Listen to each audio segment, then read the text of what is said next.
Welcome to the Action Network podcast. This is our best bets episode for the Tour Championship, which tees off this week in what could very well be a very wet East Lake Golf Club in Atlanta, GA. If you're wondering who this is, I'm new Network contributor Wes Reynolds. I've been betting on covering golf for about the last 20 years and bet basically everything. So you'll be hearing me here on Action. A lot of the different NFL shows upcoming this season, maybe some of the college football shows, heck, some baseball or wherever they want me. I will be here at Action Network and very excited to be here for this upcoming season.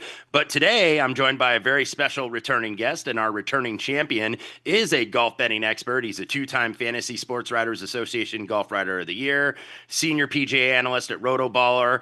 If you bet golf, I'm sure you've been following this man. He has been very well respected in the golf space for a long time, and you can follow him on the tweets or the X's, whatever it's called nowadays, at Tee Off Sports. And we're going to welcome back our friend Spencer Aguilar. Spencer, great to have you on the Action Network podcast. Thank you for having me on, Wes. I'm excited to do this with you. Excited to be the first person to be able to do a podcast with you on this network.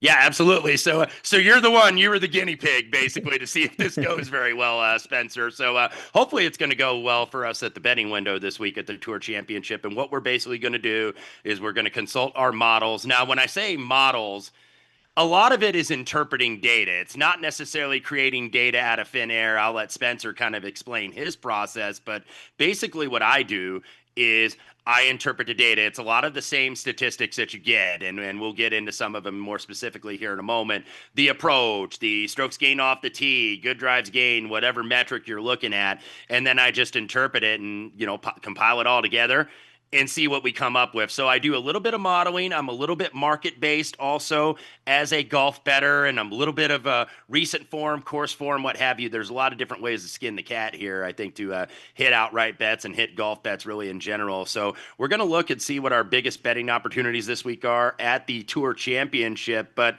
before we dive into those, Spencer, I want to lead with you on this. What do you think makes this event at the Tour Championship so challenging from a golf modeling or betting perspective? Because I've had so many people come to me like, man, I don't know what to do with this event, because it is a little bit, or it has been at least in the past, a wonky format.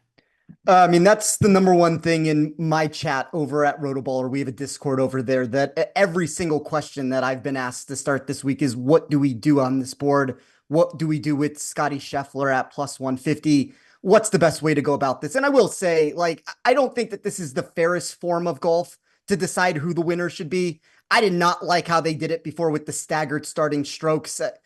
I'm a big match play person. I think there's some way that you could incorporate match play into this. I know for television, it doesn't necessarily get people going, but that would be my ideal form of how to do this for the Tour Championship. But I think when we look at East Lake at the core of what this is, it is challenging to handicap it, because you just look last year, Andrew Green did some restoration work on East Lake before that event. I used to come on these podcasts and podcasts like this, write articles talking yearly about how this was an extremely challenging tournament to make up ground and to score from differentiating spots from the rest of the field. Essentially, a lot of your scoreable opportunities came on those par four, the short ones at least, in the par five locations. You look at the leaderboards of the past, we always had these leaderboards that landed somewhere between 13 under to 15 under of a winning total when you remove the starting strokes. And a lot of those totals that got put into play, 50% plus on most of the eventual winners, took place at three or four of those locations. And if you dive in a little bit deeper into that, some of that stretched into like the 65, 70, 75% range when you're talking about birdie opportunities from those distances. And I think that marginally changed last year after Green's reconstruction of the venue. We saw all 18 tee boxes rebuilt. You got this overhaul of the fairways, bunkers, greens. That was something that propelled Colin Morikawa, as I will call it, the quote-unquote low score, even though Scottie ended up winning the FedEx Cup that year. He shot 22 under par, though, Colin Morikawa, over 4 days. And obviously, that's a natural expectation. You see a course move from a par 70 to a par 71. It's going to make it a little bit easier, but I think there's two things I want to note to that as we move it to this year's venue. So I think the bigger story is that overall enhancement that we got at those par four locations. I thought there were 9 holes last year between the par fives and those shorter par fours that you had real scoreable opportunities that came into play. The second thing that I don't see a lot of people talking about, which is where the industry as a whole seems to be getting this wrong this week, it's back to a par 70 during this iteration of it. I have seen the answer that it's a par 71 over and over again. It's not. It was a 1 year trial run with it. We're back to where we are. I do think that the scores probably move somewhere closer to that 15 under range versus the 22 under. We're going to have really soft conditions this week. There's a ton of rain in the forecast. I'm curious to hear what you think about the course, but I mean, at its core, I do think that there are more scoreable opportunities, which makes this a little bit easier to make up ground on the field. Yeah, and you pointed out, Spencer. Let me start with the format first. This is no longer, by the way, the starting strokes format in the FedEx Cup, where you saw Scottie Scheffler start at 10 under par, and then it went to 8 under, 7 under. So everybody is clean sheet here. Everybody is even par. So the winner of this event is still going to win the FedEx Cup, but it could be any one of the 30, which I kind of like. I like that everybody has a chance here. I don't necessarily like that you're not rewarding the guy that had the best regular season. If Scottie has an off week, tough, what, basically for him. But it at least gets, I think, all 30 players with a realistic chance, because it's an accomplishment to make this. And Spencer, you pointed out on the course the renovations that Andrew Green did, and this started last year where they basically tore up the whole layout at East Lake. It is back to a par 70 because 14 is going to be a par 4, and it is going to be, I believe, 530. It was 580 on the card last year for a par 5, and it was the easiest hole on the golf course. In terms of the conditions, you have the Zoysia fairways here this week, which you see at TPC Southwind, where we were in Memphis a couple weeks ago, where those are a little bit bouncier fairways, but I would think that that's going to happen, but you're going to see, I think, some firm greens. Greens are pretty fast here too, by the way, even though they have been elevated. That Reese Jones redesign of a few years ago, they've elevated those greens to kind of make it more like a traditional Donald Ross, who is the original designer of this course.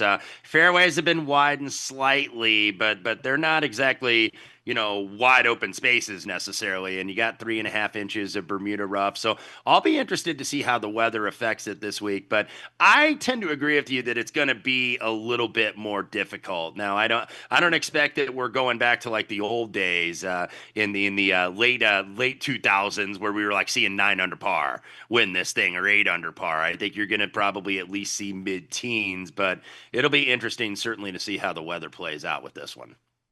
Yeah, I think the other note just to throw out there is lift clean in place. We don't know right now. I would guess it's going to probably be in place at least over a couple of those days if we do get wet enough conditions. That's even going to more so amplify the ability to find the short grass off the tee if you can get that ball in hand.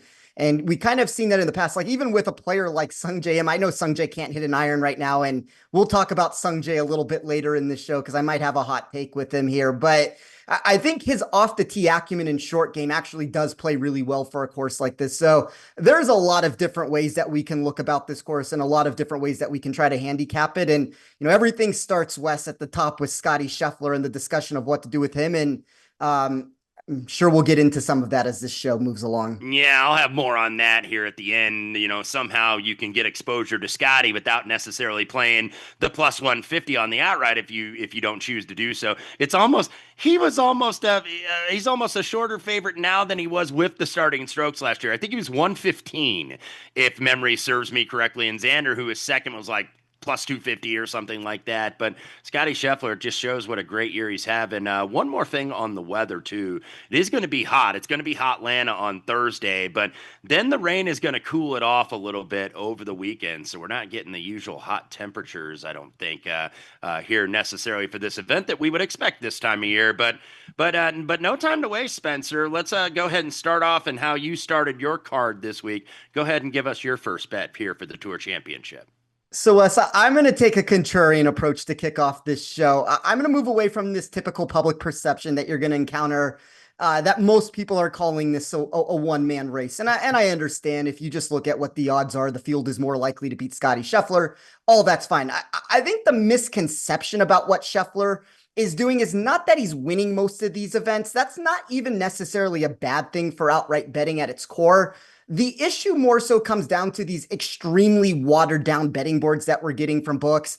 You get these massively skewed prices into what I deem to be an unbettable territory for Scheffler. The problem with that, though, is we're not necessarily getting tons of enhancements during most of these events for the other players in the field. It's why when you do run a model or you just look at what the hold percentage is out there, it delivers a lot less optimism when it comes to long-term value from that answer. So, I've discussed the inverse of this a little bit this year. I came on an action show. I talked when Rory was hot early in the year and said, market's pushing too far for Rory. People think Rory's closer to Scottie than he should be. The margin is wider than a lot of people out there seem to believe. We can probably even go back to my defense on Scottie in a lot of these spots to where came on an action show, talked about him at the Open, thought that was a really nice spot for him against the grain of public perception that he wasn't going to be able to play links golf overseas, all those conditions there. I say all of that, Wes, to just note that I have been high on Scheffler in a lot of these spots, but I think anytime that you're betting and you're talking about just the overall sample size of betting, you're always trying to analyze that long-term data. You talked a little bit about how you do your model at the beginning of the show. I run things from a 2-year running perspective. That gets marginally a little shrinkings done to that as the year goes along to start pushing it towards the current year. But why I do that is I'm trying to avoid the overcorrections to the smaller sample size moves that we get. And that's a thing that we can say for another show. I do think that the data part of it is interesting, but I do have concerns, Wes, when it comes to East Lake and reasons that why you could fade Scottie at the price and maybe even get a little bit more aggressive in your approach, depending on how you do it. And it comes down to two things with this for me. So one, if we believe that Andrew Green has shifted East Lake far away from a Donald Ross design into his own rendition, it's not like what it used to be in the past. The anti-Scheffler case is going to become a lot more challenging to make. That might be something that'll take a few years to fully get an answer on that, just because I'm not going to take a one-off sample size and say that this is anything that we should be looking at. But if we do believe that Ross impact still comes into play, there were some red flags that I saw in my model on Scottie Scheffler, and that doesn't mean implosion's going to take place. That doesn't mean that Scottie's not going to top 5 this tournament. But there were more red flags. 27th in my model around the green in this field at similar green complexes. A slightly worse baseline when you take his Bermuda putting here versus his baseline elsewhere. 27th in Donald Ross production over the last 24 rounds of playing similar courses. As I said, this is not the anti-Scottie Scheffler take, but if I believe that is the case here, more of where I'm pushing is that must mean that there is value somewhere else on this board that I can find. And I personally decided to do this with Rory McIlroy at 8.5 to 1. I think Fleetwood makes some sense if you want to go a little bit further down the board at 14, but that's kind of where I'm starting it, is at that very top part. And I like doing it with Rory in a lot of different spots. Like, I could make an argument, and maybe we end up seeing this in a week, that Scottie just steamrolls the tournament, but there are matchups out there also on Rory where Rory's plus 285 against Scottie. I just think that this is a little bit closer to where Rory is like 45% somewhere in that range to actually beat Scottie. And if you look at where the market's at, the market would push you in the spot where he's like 25-30% to actually beat Scottie over the course of 4 days. So whether it's a matchup against Scottie, whether it's Rory at 8.5 to 1, this is one of those tailor-made courses for him, wet condition courses. His off-the-tee game plays strong. I think he's a little bit closer to Scottie Scheffler in this tournament than we've seen recently. So I'm going to use that as my edge to try to bet Rory McIlroy. Yeah, Rory, 3-time winner here at East Lake for the Tour Championship. And Rory, even though he did skip Memphis a couple weeks ago, he has kind of always prioritized these FedEx Cup playoffs. Like, some of the top end guys do not. But Rory is like, yeah, man, this is really important. This is a goal of mine every year to win this thing. So I see where you're working there. And Rory, pretty good record as the history of soft golf courses. And Spencer, you lead me into my first selection because you did mention him briefly there at the end. I'm ready for the pain. I'm ready to get hurt again like I did 2 weeks ago in Memphis. I'm going back to Tommy Fleetwood at 14 to 1. Look, to his credit, he rebounded from essentially giving that Memphis tournament away. And credit to JJ Spawn and Justin Rose. But that, I think, was Tommy Ladd's time to win his first PGA Tour event. Didn't get it done, but he was T4 last week at the BMW and was one of three players, the aforementioned Scottie Scheffler and also Victor Hovland, that are in this field of 30 that gained strokes across the board at Caves Valley in Baltimore last weekend at the BMW.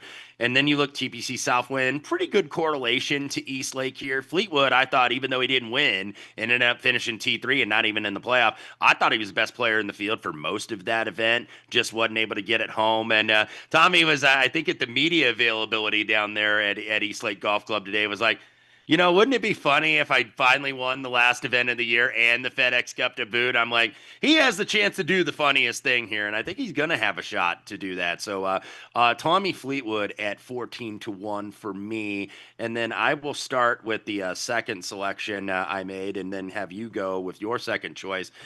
Victor Hovland, 30-1, who is a former FedEx Cup winner here 2 years ago, was also the low 72 hole scorer when that format was in effect, beating out Schauffele for that honor. He was eighth here last year, fourth in 2021, so I think he takes a liking to this place. And is second for the season on strokes gained approach on the PGA Tour, behind, of course, you guessed it, Scottie Scheffler, third at Caves Valley last week in the same category. So Victor's been one of those guys, though, that he has been very hit or miss this year. When you think he's going to play well, he doesn't. And then when you think he's not going to play well, all of a sudden he wins, like he did at the Valspar earlier this year, where he was as high as like 70-1 on the board. So I'm going with a little bit of gut here. I was down to Victor or Ludwig for my second choice, and I ended up going with Victor Hovland at 30-1. I think you look at what Victor's done at the beginning part of this playoff also. You see the 32nd at that FedEx St. Jude Championship. It looks really bad on paper, and everybody was on him. You talked about it. It's one of those things that the industry can't seem to get him correct. But if you remove that first day of play from him, he actually played really well over the following 3 days. He was one of the names that I found a lot of exposure to for in-tournament bets as the week went on, as I thought the market kind of started skewing too far in the opposite direction with him. And there was even a Sunday bet out there where he was like -110, -115 against Nick Taylor. And I know every single course is different, and we can make the argument, but like that's kind of what happens with names like Hovland. And we've even seen it historically with a name like Justin Thomas, to where when the market and the public perception gets off of them, the odds drift further than they should in a lot of those spots. So I like the Hovland shout out. I think he's one of those names. He's going to be popular this week. I've seen his name pop up a lot, but I think it's rightfully so there, Wes.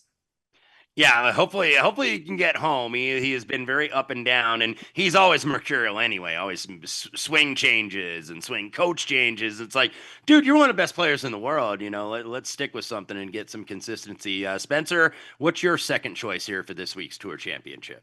So I'm going to change the market for us here. I'm going to get out of the outright betting for a second. I'm going to go with a matchup that I liked. I took Harry Hall -125 over Brian Harman. The funny thing of this bet is a lot of what I have said so far is this anti-Harry Hall take in many ways. I've talked about you need to find fairways to get that ball in hand if this is lift clean in place.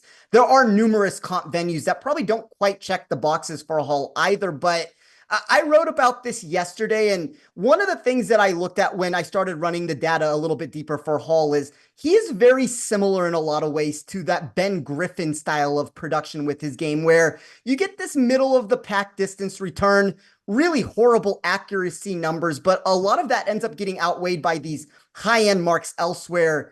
And I don't think that's necessarily a bad thing when the dispersion of scoring marks, when you look at the long-term data here at Eastlake, does deliver a much more flat slate across the board, to where around the green is going to matter. Putting is going to matter. Everything comes into play here. So the way that I look at these tournaments, and I'll even talk about it when I get to my next matchup a little bit later, I'm always looking for players to fade, and Harman is one of those options that I do like taking on this week. He's dead last grade for me when I looked at weighted proximity plus aggression and merged that in with expected total driving. I do a lot of concocting of my stats, Wes. Like, what I like to do is I like to make it as tournament course specific centric as I can in a lot of those spots. But the one difference that comes into play for these no-cut tournaments is I do think you need to find upside with the player that you are backing here. So Harry Hall is volatile. It's a wild card for this course. I do like the upside that he possesses here, though, at -125 against the golfer in Harman, who's not necessarily found the best success at East Lake in the past. Yeah, and boy, Harry Hall right in that mix, I think, for that last spot for Captain Donald and Team Europe for the Ryder Cup, that great chip in. I thought maybe that put him on the team, but still some time here as Ryder Cup selection is going to be coming up very shortly, including at the next week. And, we're dealing with the golf regular season, and it is ending this week on the PGA Tour, but as one season ends, another begins. And if you've been paying attention, you know that college football season kicks off this weekend, week 0 here at the Action Network. And you want to get the most out of that award-winning Action app, and if you want to do so, you want to get an Action Pro subscription because only pro subscribers get real-time pick alerts from Stuckey, Colin Wilson, myself, Sean Kerner, and Chris Raybon, especially if you're betting NFL props. Sean Zarillo, still grinding it out in Major League Baseball as we get down to the division races. The entire Action Network team of experts, by the way, give you those real-time pick alerts as an Action Pro. Plus, you can also access our Action Pro projections and a ton of other benefits. And if you don't want to commit to a full year, we got some great news for you. To celebrate college football's return, we've got a special price for 1 week of Action Pro access. Just go to actionnetwork.com/pro anytime this week, and you're going to get 1 week of Action Pro for just $9.99. No promo code needed for that offer. That's actionnetwork.com/pro to get 1 week of pro access for just $9.99. So, okay, let's get back to the action here. The Tour Championship. Spencer, you teased it. You have another matchup for us. What do you got, my friend? I don't know if we've ever had a show on Action where there's going to be a play that's given that's probably so universally hated by everybody that's listening at this point right now. But I'll get into why I like this and why I think there's a little value here. Sungjae Im, the golfer that nobody thinks should be in this tournament, that nobody can understand how he got here. -110 over Nick Taylor. I do think that when you look at tournaments like this, when you get these condensed 30-man no-cut get-togethers, this is kind of what ends up happening. Books are going to be much more efficient with dealing with fewer players.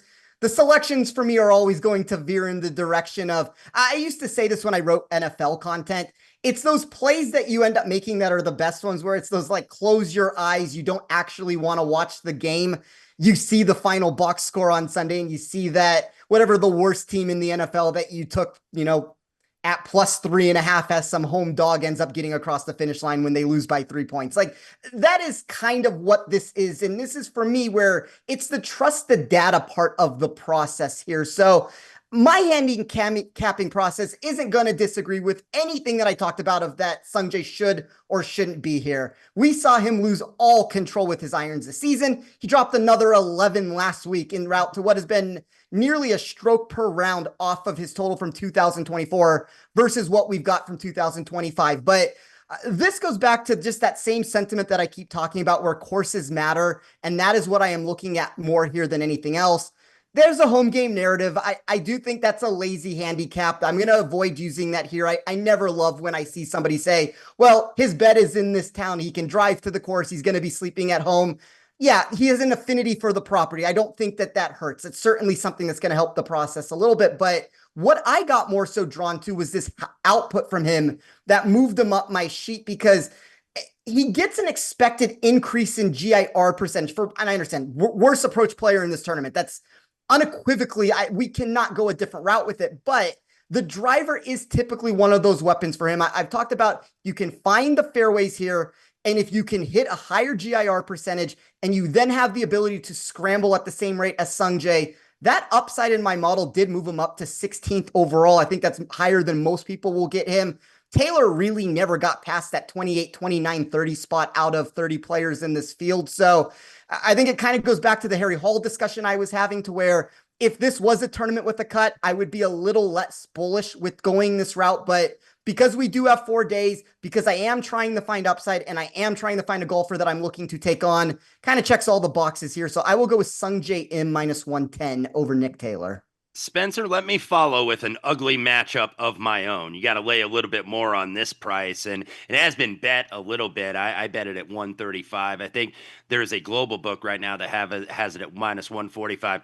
How about Colin Morikawa? That's an ugly matchup here to take him, and I'm going to take him over Cameron Young. Colin Morikawa, man, it's been an up and down year. I think you're still going to see him make that Ryder Cup team, but Boy, oh boy, he could probably use, I think, at least a somewhat solid performance to ensure that. I think he's going to be on with this pedigree and his major championship success. But man, it's been a whirlwind for Colin Morikawa. He's had now, I believe, he's on his fifth caddy this year. That being Mark Urbaniak, who was Tony Finau's old bag man. So he has him on the bag. He's tried everything, has not been able to figure it out. Look at his numbers last week, where you see he finished T33. He was number 4 on strokes gained approach last week, only behind Michael Kim, Robert McIntyre, and Victor Hovland. He was second in greens in regulation, hit 75% of the greens at Caves Valley, 54 for 72. So why the hell did he finish T33? Well, because he was second to last in putting. He lost 6 strokes putting there at Caves Valley on the bent grass last week, and then lost 4 more on strokes gained around green. So he's an absolute mess, but I'm going to bank on him going back to the Bermuda here, a place where he's had some success. He's actually been the low scorer here before at East Lake last year, as a matter of fact. Scottie Scheffler won the whole Tour Championship, but Colin Morikawa was the low scorer here last year. So I think he likes this track, and I'm willing to buy a guy in a low spot off a bad putting week, and that's exactly what Colin Morikawa had. By the way, first here last year and fourth here in 2023. So I've gotten hurt a little bit with Colin Morikawa, thinking he's going to figure it out this year, and so far he hasn't. But I do like him in this matchup against Cameron Young. I think Cameron Young kind of flourishes a little bit when you can hit it. I think a little bit all over the place off the tee. I don't think you can necessarily get away with that here at East Lake. So I am going to go with Colin Morikawa. We'll call it minus 145 because I think that's available globally at BetMGM over Cameron Young as my third selection. So, Spencer, close us out your card here at the Tour Championship. So we did not talk about our bets in any fashion. I didn't know what you were on. You didn't know what I was on. It was the way that this worked out is going to be a fun discussion to be had. Before I give my pick here, I do want to touch on the Colin Morikawa thing very quickly. I like him this week. I agree with you. I think this is a nice bounce back spot for him. I always look at the actual ball striking that a person puts together and then try to weigh in the baseline short game statistics to figure out where a player should be on the leaderboard if we were getting that general expectation from them. Colin Morikawa should have entered Sunday last week inside of the top 6 of the leaderboard, as you talked about. Short game went wonky on him. Almost 6.8 strokes worse from his baseline projection with that. That's why we were in the spot that we were in with him. However, Wes, there is one thing that I'm differing with you on this, and I am actually going to buy into Cameron Young this week. I don't think anybody's going to really take that route here. I took him at 35-1. Very popular pick last week. A lot of people thought that the bent grass greens, the Northeast bent specifically, was one of those ideal venues for him. A little bit more of an ability, as you talked about, to use that driver off the tee. I did not like him last week. We could call this somewhat neutral of like whether the people who played him were correct or the people that faded him were correct. I luckily had Oberg against him in a spot to where I was able to win that head-to-head matchup, but I like what I've seen from Cameron Young recently, and this is coming from somebody who, by the way, Wes, never plays Cameron Young. I couldn't tell you the last time I've done this in any fashion. He's usually one of the players that I'm looking to take on weekly, but when I look at what he puts together, there is a lot of Wyndham Clark to his game. Thrive off the tee, be great with the putter. The struggles with the approach game is what always end up shining through with him. And you talked about it. If this goes south, it's going to go south because of a driver that doesn't find the short grass enough off the tee. The only encouraging trend that I saw, if I'm shooting for pure upside here in a 30-man field, he was the number 1 expected producer for me historically off the tee at Donald Ross courses. He also was an expected top 12 producer at some of these courses where it's vital to hit the fairway off the tee. So while he is very wayward by any stretch of the imagination, he has found success in some of these spots to where if he can just have to find the short grass, he seems to do it in these spots. So I'm going to buck public consensus in this spot. I'm going to take Cameron Young at 35-1 as what is just my one of only 2 outrights that I have this week. Spencer, you mentioned being strong with the putter, and that's actually where I'm going for my final selection. At 30 to 1, how about Bermuda Burns? Sam Burns, who was second last week, by the way, in both putting and scrambling. So the short game's in good shape. Now he's on the Bermuda, where we know he is an elite putter. That's why I think he's still probably at least somewhat on the periphery of Ryder Cup consideration for maybe one of those last spots for Captain Keegan Bradley. I think this week would go a long way if he had a very good showing here in Atlanta. I actually had him last week in the without Scheffler, without Rory market last week, and he was right there. He ended up getting tied with Bobby Mack as he got off to a slow start. So I thought, okay, maybe I'm going to get a piece of this, and then did kind of fade late. So he ended up T4 last week, Sam Burns, and I just think that this is a guy. Now he's another guy who can be a little bit erratic off the tee. Certainly has the distance, certainly has the short game. Can he be a little bit better with the irons? I think they can be very hit or miss for Sam Burns. So looking on approach, you'll see that he's not in the top 10 of this field this week. But can he have a spike week? I'm thinking that he can. So Sam Burns at 30 to 1 for me. Spencer, just a couple minutes here. Any final thoughts for you on what we're going to see here at the Tour Championship? We kind of talked about it at the beginning of the show. I do think that over the course of time, they're going to need to figure out a way to better incorporate deciding who the winner is. It's as unfair as it may have been and as terrible for television as having that staggered starting strokes. I think it's as equally unfair for a name like Scottie Scheffler to dominate this year in the fashion that he has. He doesn't really get any real advantage to try to capture the FedEx Cup title here at the end. So I hope that we can figure out some middle ground of what this is. We'll see. I'm always kind of coming on these shows begging the PGA Tour to do things that they don't end up taking and putting into place, and that's my biggest gripe with them at this point. But excited to do this with you, Wes. I had a lot of fun having this conversation running through this board, and hopefully one of the selections we talked about, at least on the outright end, can get across the finish line and win somebody some money.